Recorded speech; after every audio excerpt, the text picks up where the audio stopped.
नहीं दूंगा किसी की दाल। तो देखा राजन, ऐसे थे हमारे सम्राट विक्रमादित्य, जिनका मित्र होने का सौभाग्य मुझे प्राप्त हुआ। और आप परोपकार की सीढ़ी पार करना चाहते हैं तो इसके लिए पहले आपको यह बताना होगा कि परोपकारी के गुण क्या होते हैं। और अगर आप नहीं बता पाए तो कोई बात नहीं, बस इस सिंहासन को भूल जाइए। तो बताइए राजन, परोपकारी के गुण कौन कौन से होते हैं और कितने होते हैं? 1, 2, 4 या 5? बताइए। 3। परोपकारी के 3 गुण होते हैं श्रीमान बेताल। पहला, हितकारी। दूसरा, निस्वार्थ भावना। और तीसरा, निर्णय लेने की क्षमता। जिस मनुष्य में अपने स्वार्थ से उठकर दूसरे की भलाई करने की इच्छा और परिस्थिति को देखकर तुरंत निर्णय लेने की क्षमता, वही असली अर्थ में परोपकारी। राजन, वो किताब मुझे भी दीजिएगा जिसमें से पढ़ पढ़ के आप ये सारे उत्तर देते हैं। वैसे आपने मेरे प्रश्न का उत्तर तो सही दे ही दिया है, परंतु फिर भी आप परोपकार की सीढ़ी पार नहीं कर पाएंगे। पूछिए क्यों? क्यों? वो यूं कि उसके लिए आपको सबसे पहले एक ऐसी पवित्र निधि ढूंढकर लानी पड़ेगी जो दूसरों के हित के लिए निस्वार्थ भाव से प्राप्त की गई हो, और आप ऐसा कर पाएंगे नहीं। तो सिंहासन के लोभ को भूल जाइए और छोड़ दीजिए हट। ऐसा कभी नहीं होगा श्रीमान बेताल। मैं चुनौती के लिए तैयार हूं। जय महाकाल।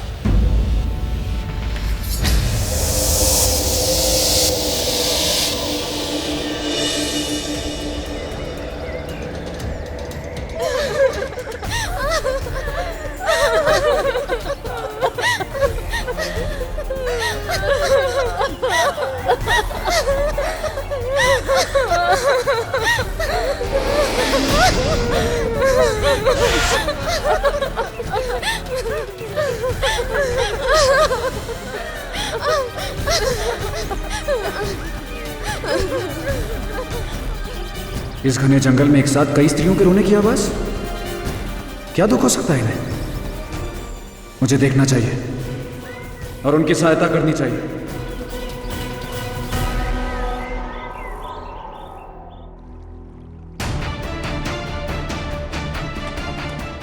यहां तो कोई भी नहीं है, जबकि रोने की आवाज तो यहीं कहीं से आ रही थी। इतनी जल्दी कोई कहां जा सकता है?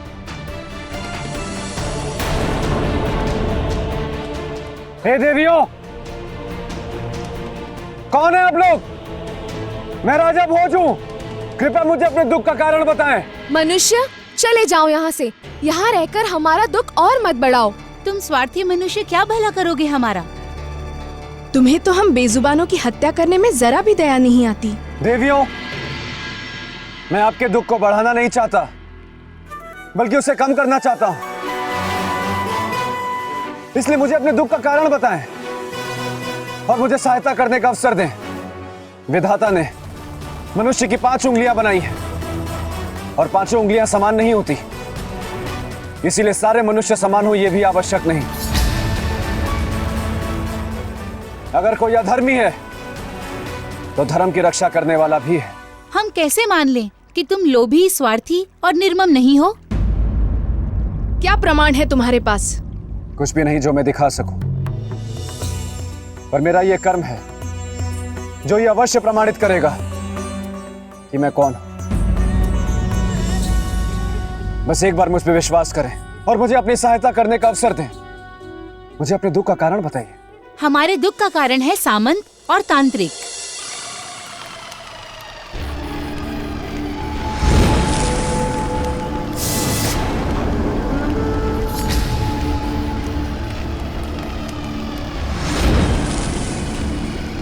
ऐसा क्या किया उन्होंने देवियों? उन्होंने हमारी राजकुमारी मत्स्यगंधा को बंदी बना लिया। और बंदी बनाने का कारण? लोभ। लोभ? किस बात का? उनकी आंसुओं की आहुति का। उससे क्या लाभ होगा? सामंत, अब हम इस हवन कुंड में मत्स्यगंधा के आंसुओं की बलि देंगे। उसके बाद सबसे पहले ये दक्षिण मुखी शंख सोने का हो जाएगा और आप अपने हाथों इसे बजाएंगे और इसकी ध्वनि जहां जहां तक जाएगी वहां वहां तक हर लोहे की वस्तु सोना हो जाएगी। तो देर किस बात, शुरू कीजिए। मत्स्यगंधा के आंसू चाहिए। मत्स्यगंधा अपने आंसू दे। नहीं दूंगी। मेरे प्राण भी ले लोगे तब भी नहीं दूंगी। हमें दंडित करने के लिए विवश न कर। तुम जानती नहीं, हम तांत्रिक हैं, तांत्रिक। हम अपनी तंत्र विद्या से तुम्हें ऐसी पीड़ा देंगे कि तुम्हारी आंखों से आंसू थमने का नाम ना लेंगे। तो फिर देर किस बात की? तो कष्ट हम विवश हैं। हम नहीं दे सकते तुम्हें दंड।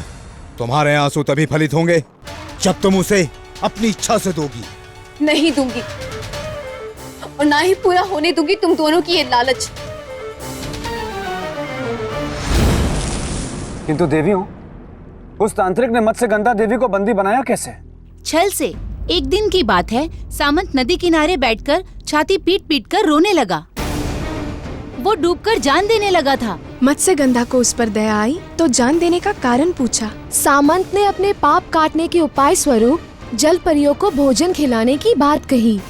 उसने ये भी कहा वो जो भोजन देता है उसे आप जल परियां ग्रहण नहीं करती हैं, जो सच भी था।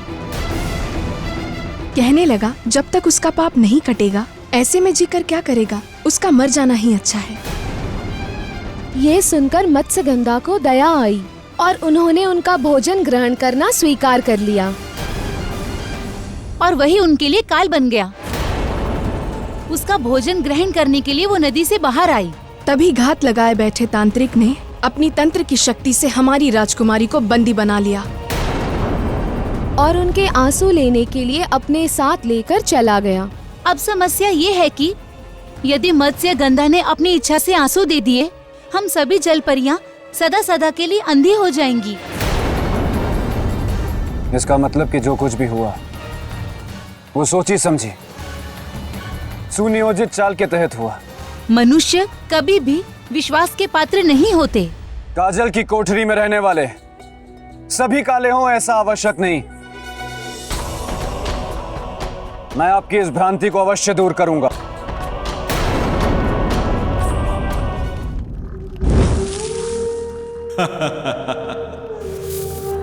मत्स्यगंधा, मैंने तुझे बहुत भोजन दिया, परंतु अब उस भोजन के एक एक दाने का हिसाब लूंगा मैं। एक एक दाने का। तांत्रिक, आवाहन शुरू कीजिए। ओम स्वाहा। सामंत, सोने की लालच ने तुझे अंधा कर दिया है। मैं तुझे शाप देती हूँ कि तेरी ये लालच ऐसे फलेगी कि जिस भी जीवित प्राणी पर तेरी ये नजर पड़ेगी वो सोने में बदल जाएगी। मूर्ख! तुम हमारे यजमान को श्राप नहीं दे सकती। हम तुम्हें इसी हवन कुंड में भस्म कर देंगे।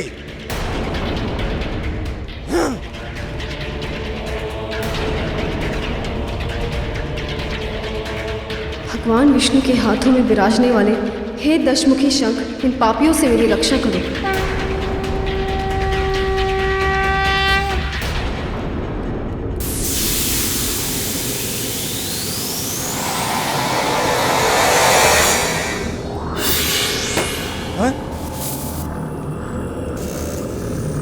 तांत्रिक, यदि मत्स्यगंधा का श्राप सत्य हो गया तो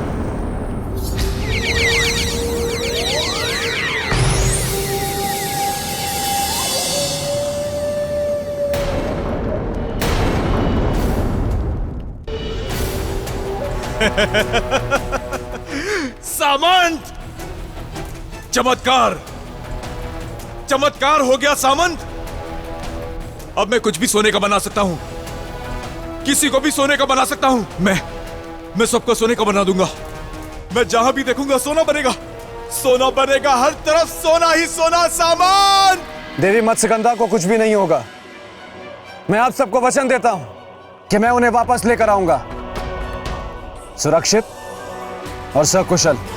आपके इस वचन के पीछे का स्वार्थ क्या है? कुछ भी नहीं, ये सब मैं आप लोगों के हित के लिए कर रहा हूं।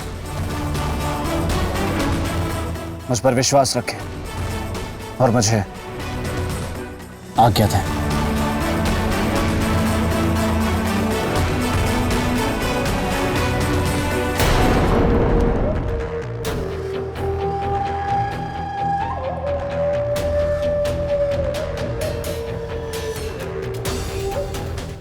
क्या बात है सामंत जी, आप आंखें बंद करके क्यों चल रहे हैं?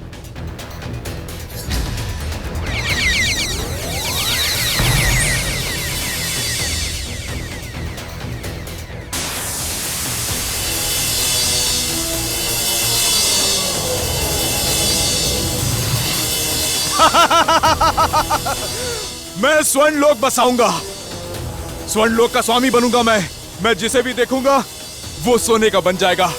सोना सोना, हर तरफ सोना ही सोना। भाग्यवान, बाहर आइए, बाहर आइए भाग्यवान। हम आपके लिए एक शुभ समाचार लाए हैं। कहिए स्वामी।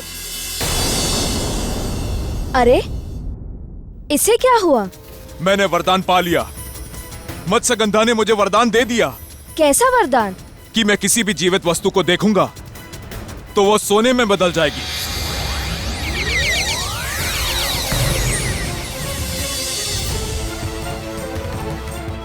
ये वरदान नहीं, शाप है। आप लोभ में इतने अंधे हो गए हैं कि आपको शाप और वरदान में अंतर समझ नहीं आ रहा। बहुत बड़े पापी हैं आप। मूर्ख स्त्री, कोसना बंद कर। अरे तू क्या जाने सोने का मोल। अब मैं लंकापति रावण की तरह अपनी सोने की नगरी बनाऊंगा। इस संसार का कुबेर बनूंगा मैं। कुबेर भी मेरा दास होगा। मुझे गांव जल्दी पहुंचना होगा, अन्यथा भारी अनर्थ हो जाएगा।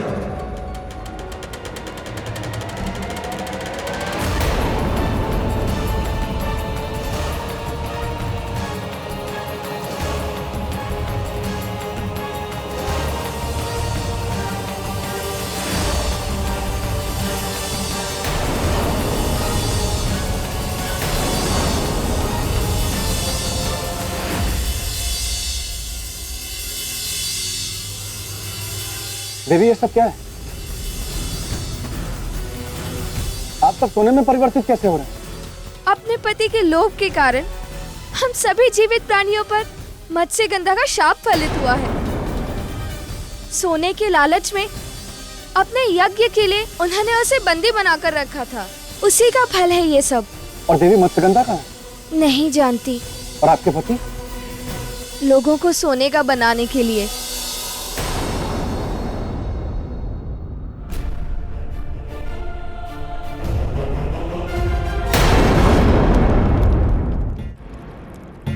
मैं हूं बेताल, गलने नहीं दूंगा किसी की दाल। जाकर देखता हूं कि राजा भोज अब क्या तिकड़म भिड़ाएंगे और कैसे खिचड़ी पकाएंगे, क्योंकि ये परीक्षा बहुत ही कठिन परीक्षा है।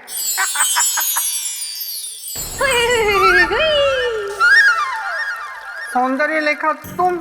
हाँ मेरे बेताल, मैं सुर और तुम ताल। देखो देखो सौंदर्य लेखा, इस समय ना मैं बहुत ही आवश्यक कार्य से कहीं जा रहा हूँ। लेकिन मैं तो अभी हुआ आई, तो तुम चल दिए। नहीं नहीं, मैं चल दिया था तब तुम आई। एक ही तो बात हुई। नहीं नहीं, एक बात नहीं। देखो मेरी बात सुनो। तुम मेरी बात सुनो बेताल, मैं तुम्हें ऐसे नहीं जाने दूंगी।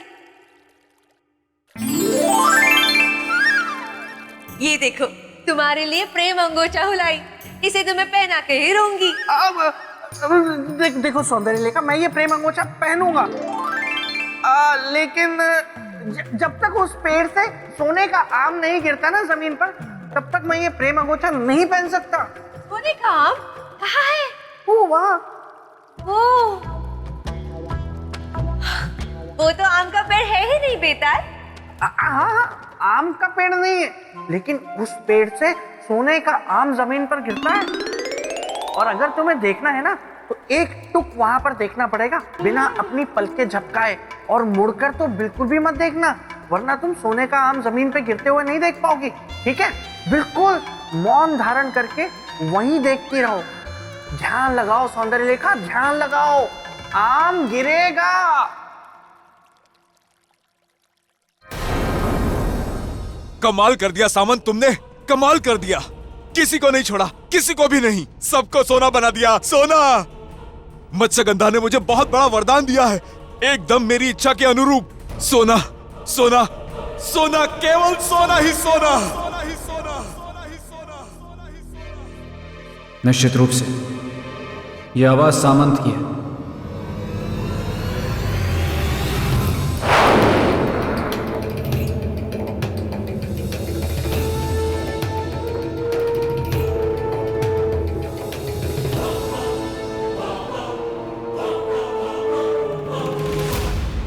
मेरी आंखों में वो शक्ति है कि जिसे देखूं वो सोना बन जाए। संसार वालों, अपनी कुशलता चाहते हो तो मुझसे बच के रहना, अन्यथा अपने जीवन से हाथ धो बैठोगे। सबको सोने का बना दूंगा, सबको। किंतु सामंत, तुम सोने के नहीं हो, तुम एक इंसान हो जो मिट्टी का होता है। तुम में भी जीवन है, और जीवन का अर्थ होता है भूख, प्यास, सर्दी, गर्मी, जो सोने से नहीं मिटती, सोने से नहीं बुझती।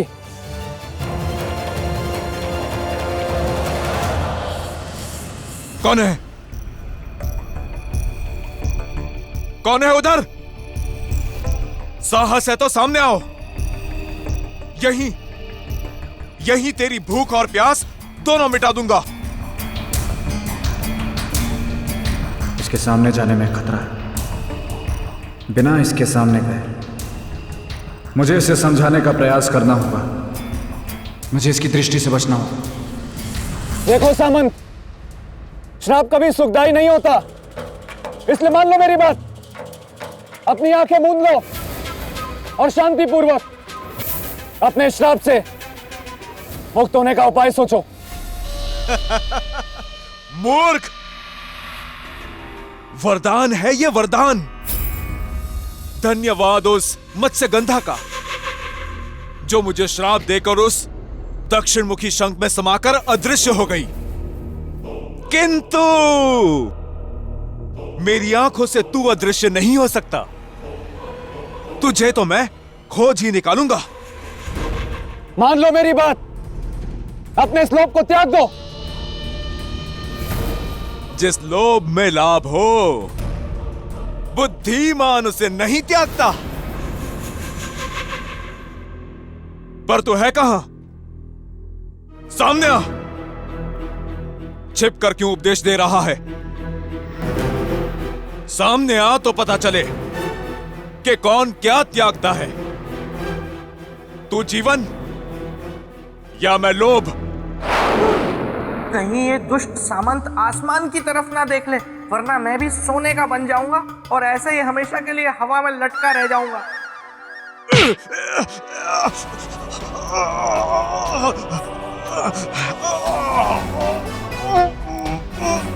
अपने इस लोभ को त्याग दो सामंत, त्याग दो। छोड़ मुझे, छोड़। मैं तुझे अभी सोने का बनाता हूं। छोड़ दे मुझे।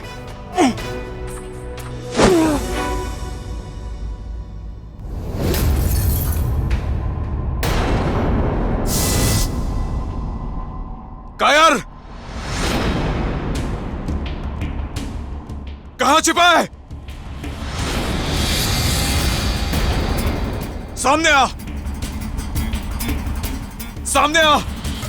कहां छिप गया?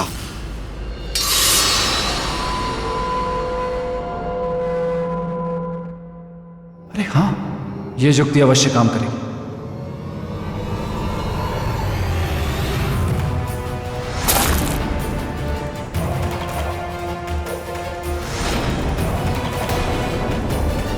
अब तू भी बनेगा सोने का।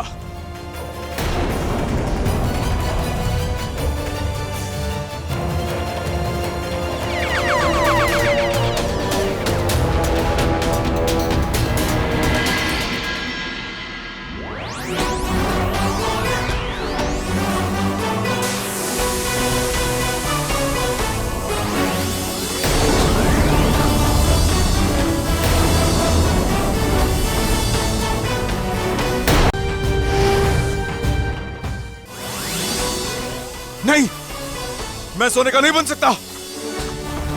मुझे सोने का नहीं बनना, बचाओ मुझे। इंसान जो बोता है वही काटता है सामंत, किंतु अभी भी समय, तुम अपने श्राप से मुक्त हो सकते हो। मुझे बताओ कि मत्स्यगंधा कहाँ है? मत्स्यगंधा मुझे श्राप देखे दक्षिण मुखी शंख के साथ अदृश्य हो गई।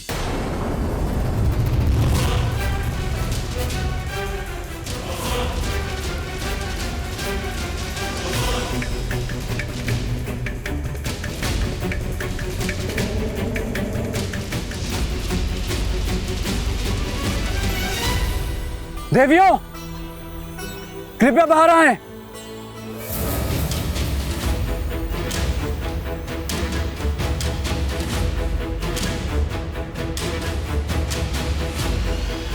क्या हुआ राजन? देवियों, कृपया देवी मत्स्यगंधा को बुलाएं। मत्स्यगंधा यहाँ कहाँ है? यहाँ नहीं है नहीं। और वहां भी नहीं है। सामंत के अनुसार वो उसे श्राप देकर कहीं अदृश्य हो गई, और मुझे लगा कि वो यहां अपने लोग वापस आई होंगे, और शंख ने उसकी रक्षा की, और उन्हें इस जगह के अलावा और कहां ले जा सकता है? मुझे तो लग रहा है कि वो दोनों किसी संकट में तो नहीं।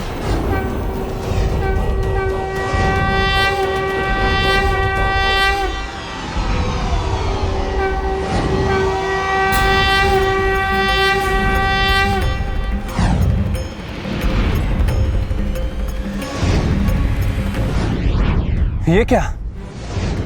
धरती लोक के सभी शंख कहां जा रहे हैं? देवियों, ये मैं क्या देख रहा हूं? ये तो सच में आश्चर्य की बात है मनुष्य। ये सारे शंख आकाश मार्ग से कहां जा रहे हैं? क्या पता? कहीं ऐसा तो नहीं कि देवी मत्स्यगंधा इन्हीं शंखों में से किसी एक में हो? बहन, आपकी शंका सही है, क्योंकि ये सारे शंख दक्षिण मुखी हैं। और ये सज्जन कह रहे थे कि हमारी राजकुमारी किसी दक्षिण मुखी शंख के साथ ही वहाँ से ओझल हुई थी। मनुष्य, हमें तो चिंता होने लगी, कहीं इन दोनों घटनाओं का आपस में कोई संबंध तो नहीं है। मैं इस रहस्य से पर्दा अवश्य उठाऊंगा। आप मेरी प्रतीक्षा करें, मैं शीघ्र वापस आऊंगा। जय महाकाल।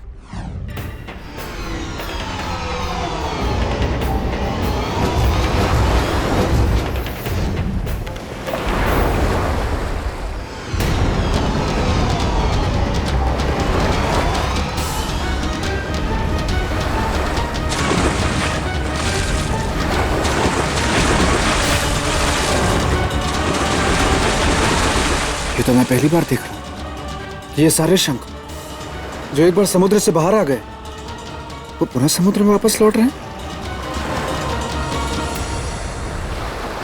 क्या कारण हो सकता है उनका इस प्रकार पृथ्वी से वापस लौटने का? कहीं कोई संबंध तो नहीं इनमें और देवी मत्स्यगंधा के अदृश्य होने? और एक इस भाव का संकेत है, शुभ का या अशुभ का? किससे पूछूं? हाँ, ऋषि मुनि बता सकते हैं, उन्हें इसका अर्थ अवश्य ज्ञात होगा। मुझे उनके पास चलना चाहिए अपनी इस समस्या को लेकर।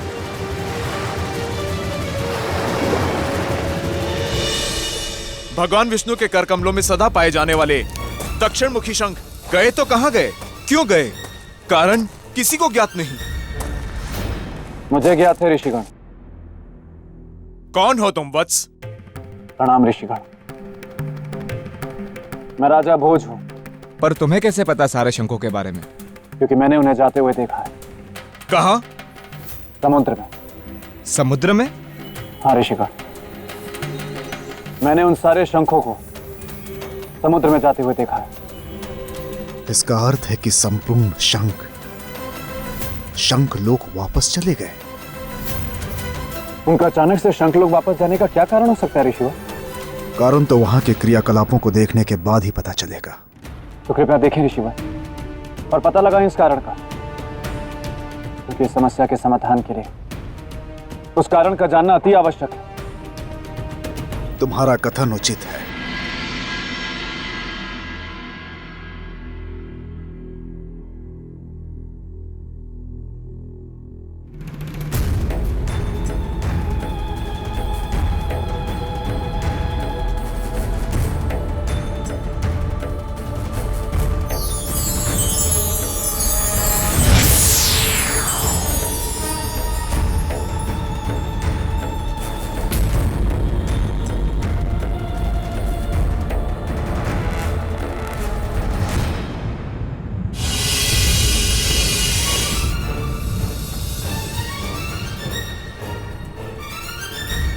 किसने बुलाया हमें यहाँ पे? कौन है वो जो बलपूर्वक हमें यहाँ खींच कर ले आया है?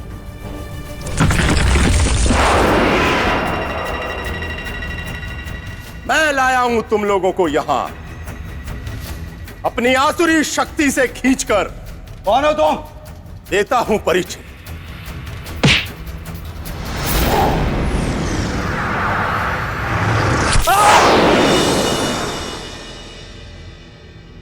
मृत्यु हूं मैं तुम लोगों की। शंखासुर नाम है मेरा। क्यों आए हो यहाँ हमारे शंखलोक में? क्योंकि शंखलोक का अधिकारी हूं मैं। अब केवल मेरा अधिकार होगा तुम्हारे शंखलोक पर, और शीघ्र ही तीनों लोकों को मैं अपने अधिकार में कर लूंगा और बन जाऊंगा संपूर्ण ब्रह्मांड का स्वामी। देवताओं से लेकर मनुष्य तक सबके सब मेरे दास होंगे। इसलिए संपूर्ण ब्रह्मांड के स्वामी से प्रसन्न नहीं, उसकी आज्ञा का पालन करना सीखो। असुर सैनिकों, बंदी बना लो इन सबको।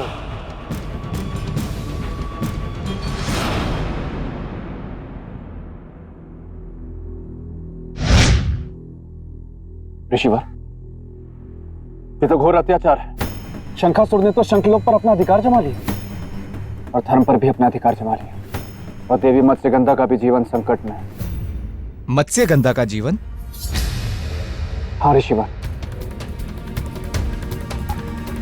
जब तांत्रिक ने सामंत को देवी मत्स्यगंधा का आंसू लाने को कहा, तब देवी मत्स्यगंधा ने सामंत को श्राप दे दिया, और तब तांत्रिक के क्रोध से बचने के लिए दक्षिण मुखी शंख ने उन्हें अपने अंदर संभाल लिया।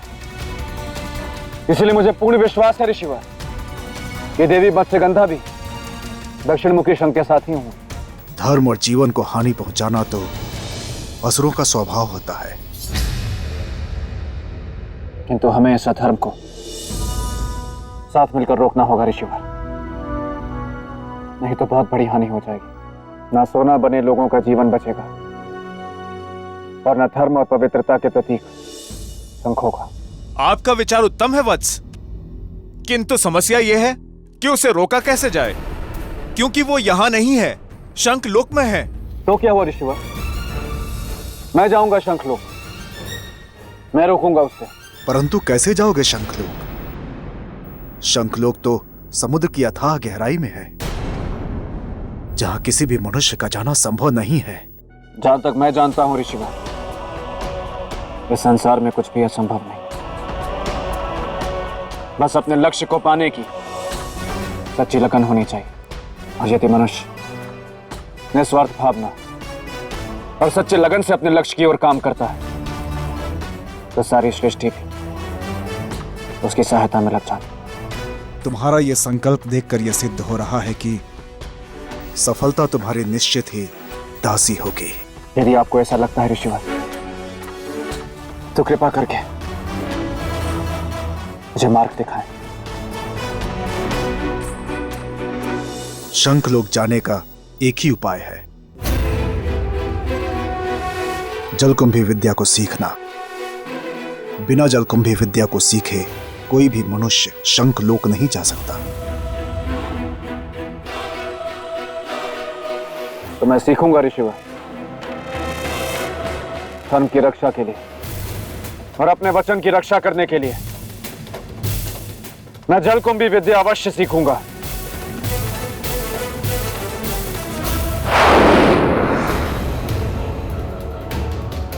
मित्र, बाहर जाने का मार्ग भी नहीं मिल रहा।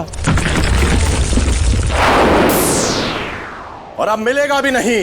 तुम सब यहीं मेरे बंदी बनकर रहोगे सदा सदा के लिए, और धीरे धीरे मैं तुम सबको नष्ट करूंगा और अकेला इस शंखलोक का अधिकारी बन जाऊंगा। राज करूंगा मैं इस शंखलोक पर अकेला स्वामी बनकर। राजन! मान बेटा, आप यहाँ? हाँ राजन, मैं, और देखिए मुझे घबराहट के कारण कितनी कपकपी हो रही है। आप तो कांपते हुए दिख नहीं रहे। कपकपी अंदरूनी है ना, इसीलिए आपको दिखाई नहीं पड़ रही, पर हो रही है। पर आपकी घबराहट का कारण क्या है? आपकी वजह से मैं चिंतित हूँ। मेरी वजह से? राजन, आप जिस कार्य को करने के लिए जा रहे हैं ना, उससे आप बहुत बड़ी मुसीबत में फंस सकते हैं। इसलिए अभी भी समय है, वापस लौट चलिए। तो फिर परोपकार की परीक्षा का क्या हो? अरे भूल जाइए परीक्षा। और सिंहासन? भूल जाइए सिंहासन। और श्रीमान बेताल आप? अरे भूल जाइए बेताल। मेरा मतलब है कि देखिए राजन, जब प्राण ही नहीं रहेंगे तो फिर आप सिंहासन का क्या करेंगे? नहीं श्रीमान बेताल, जिस परोपकार को करने का बीड़ा मैंने उठाया, जब तक उसे पूरा नहीं कर लेता तब तक मैं वापस नहीं जाऊंगा। अच्छा, मुझे अनुमति दीजिए। जय महाकाल। लेकिन बहुत ही जिद्दी है राजन, महाहठी, लेकिन मैं भी कम नहीं हूँ। ये डाल तो मैं पात। मैं भी देखता हूँ मेरे होते ये कैसे पहुँचते हैं सिंहासन तक। तुम जिस विद्या को सीखने के लिए इतने आतुर हो, वह विद्या कितनी दुर्लभ है। उस विद्या की दुर्लभता ही है कि अब तक इस सृष्टि में उस विद्या को केवल 2 ही व्यक्ति सीख पाए हैं। ऋषिवर, चाहे यह विद्या कितनी भी दुर्लभ क्यों ना हो, इसे मैं सीखूंगा अवश्य। लेकिन इस महान विद्या को सीखने से पहले मैं उन 2 महान विभूतियों का नाम जानना चाहूंगा जो ये विद्या जानते थे, ताकि इस ज्ञान की प्रक्रिया को प्रारंभ करने से पहले उन्हें नमन कर सकूं, उनका आशीर्वाद ले सकूं। कृपया मुझे उनका नाम बताएं ऋषि। राजन, एक तो लंकापति रावण और दूसरा दुर्योधन। दुर्योधन इस विद्या को जानने के कारण ही महाभारत के युद्ध के अंतिम दिन तालाब के जल के अंदर छिप गया था। उन 2 महान ज्ञानियों को मेरा नमन। हाँ वत्स, एक बात और जिसके बारे में मैं विशेष रूप से तुमसे उल्लेख करना चाहता हूं। क्या गुरुदेव? इस विद्या को सीखने की कुछ शर्तें हैं। बताइए। यदि कोई भी व्यक्ति इस विद्या को सीखना चाहता है तो उसके अंदर तनिक भी स्वार्थ की भावना ना हो और परोपकार की भावना से वो ओतप्रोत हो। यदि इन दोनों में से किसी में भी थोड़ी भी कमी हुई तो उसका जीवन संकट में पड़ सकता है। ऋषिवर, यदि किसी के प्राणों की रक्षा करने के लिए मुझे अपने प्राण भी गंवाने पड़े, मुझे तनिक भी चिंता नहीं। और रही निस्वार्थ परोपकार की भावना की बात, तो उसका प्रमाण मेरे कर्म देंगे, मेरी वाणी में। अब जलकुंभी विद्या सिखाने की तैयारी कीजिए।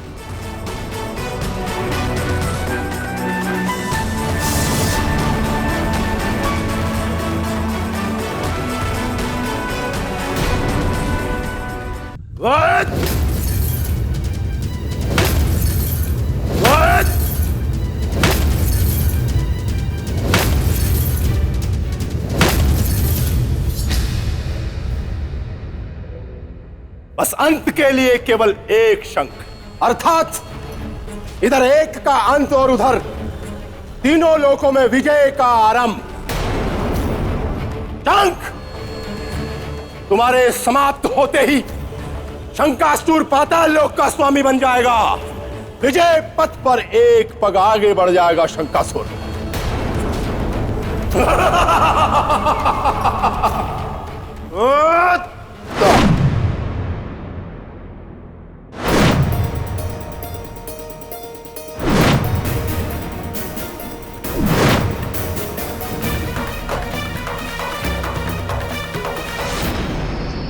मैं तुम्हें इस विद्या के बारे में विशेष रूप से समझाऊंगा।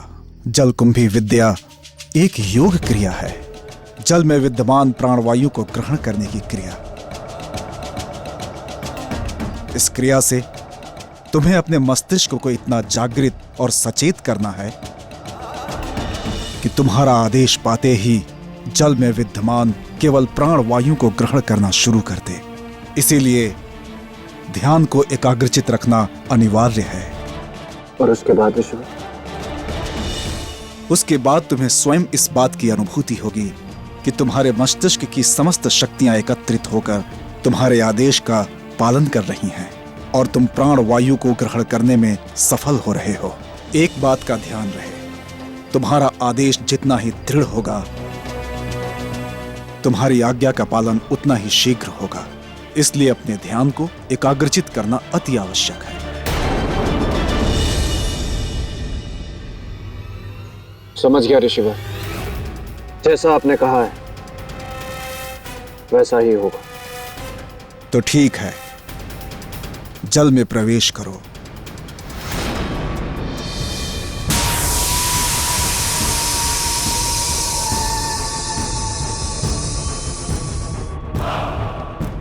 मूर्ख शंख, शंखासुर कल बल छल सब जानता है, उससे बचना कठिन ही नहीं असंभव है। अब देख मैं तेरी कैसी दुर्गति करता हूं। शंखासुर, शंखासुर, शंखासुर, शंखासुर।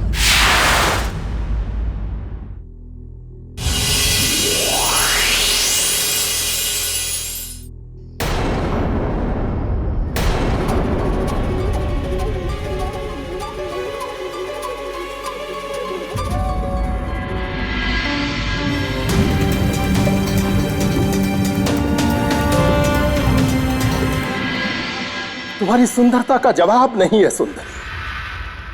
तुम्हारे इस मनमोहक रूप ने मुझे वश में कर लिया है।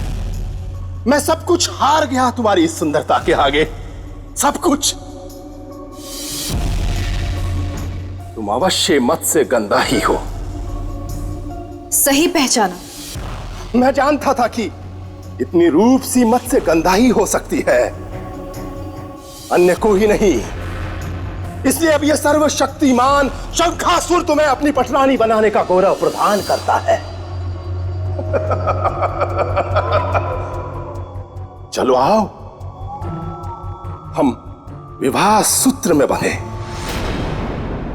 शंखासुर, जल परियां विवाह नहीं करती। परंतु क्यों? विवाह क्यों नहीं करती? क्योंकि हम विष्णु भगवान के मत्स्य अवतार को ही अपने पति के रूप में स्वीकार करती है और उन्हीं को ही समर्पित है। विष्णु और तुम्हारे पति के रूप में? छी छी छी छी छी छी। ऐसा क्या है उसमें मत्स्य गंधा? उनमें वो शक्ति है कि जिनके कारण आज हमारा इस संसार में अस्तित्व है। उन्होंने ही मत्स्य अवतार लेकर हमारी रक्षा की थी। यदि वो ना होते तो आज हमारा कोई अस्तित्व ना होता। शंखासुर, अब रक्षा की चिंता ना करे सुंदरी। अब आज से ये सर्वशक्तिमान शंखासुर है तुम्हारी रक्षा के लिए।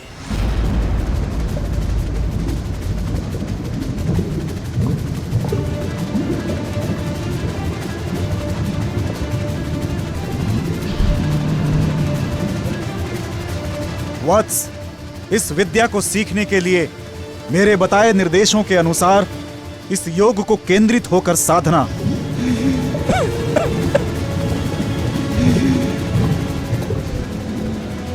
जल में विद्यमान प्राणवायु को ग्रहण करने की चेष्टा करो वत्स। अपने ध्यान को केंद्रित करो।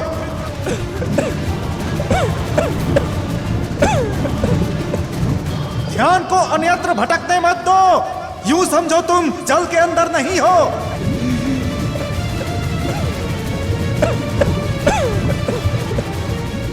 मेरी बात सुन रहे हो ना?